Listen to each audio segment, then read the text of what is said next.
Chừng lớn với mày có bỏ cái bay bỏ á. Thôi là bọn nãy cho vay. Thì chị mấy cái đẹp muốn vay đâu rồi mà. Má vay. Bọn cái này vay đã. Đây là bọn nó vay xuống nó thôi. Cút. Cút. Cút phải. Sao? Nó thốn cá cái nhất là lụng bay là. Tiền bom không? Nó không trái rồi lại mà không sao. Thô cá nó đang thô nó bông thô nó mở. Ôi sao xanh ôi xanh đó. Cụ đây cho nhau nó lọt cái cho dân. Lọt lên nó không. Này tất cả này. Thôi làm chết rồi. Không thô ra.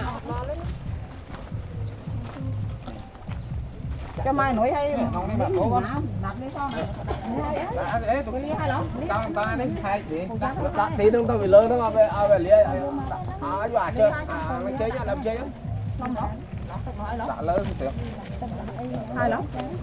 Hãy đi còn kéo sao lên sao kìa ai mà chơi lót tao loại lắm hỏi bây giờ mới lại thay việc khó lắm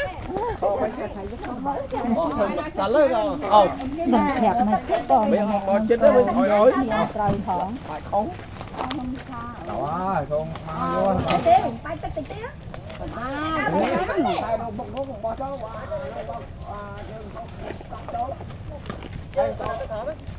hả Mà tổ.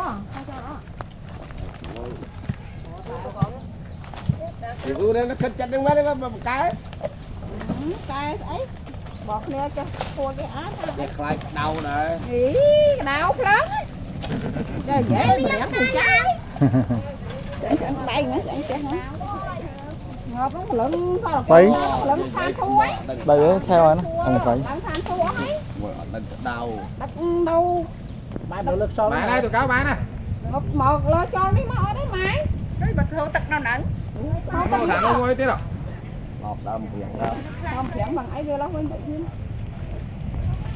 để ăn lót bán chấm xoa rồi đó Ở bên bán xóa là món cái tịch mà. má Quá. rồi mà mày Quá. Nghe không dễ mai tốt lắm. Làm Ý với cái giật tật năng lục một hả? Khẩu ôm cố khẩu. Ba lứa tao nã đó. Ba lứa tao khờ mày. Ba nè. Âu mấy à? Này. Ba nè kia. Mày còn trốn đâu á mày. bông mình tôi một đôi với nhà Ngồi cắt cho trong tổng bên này Phong câu hai ấy nè, mẹ nói con nè. cái đào nó ơi. cháu ấy mình đâu đi lớn Đó là cái đấy Mama.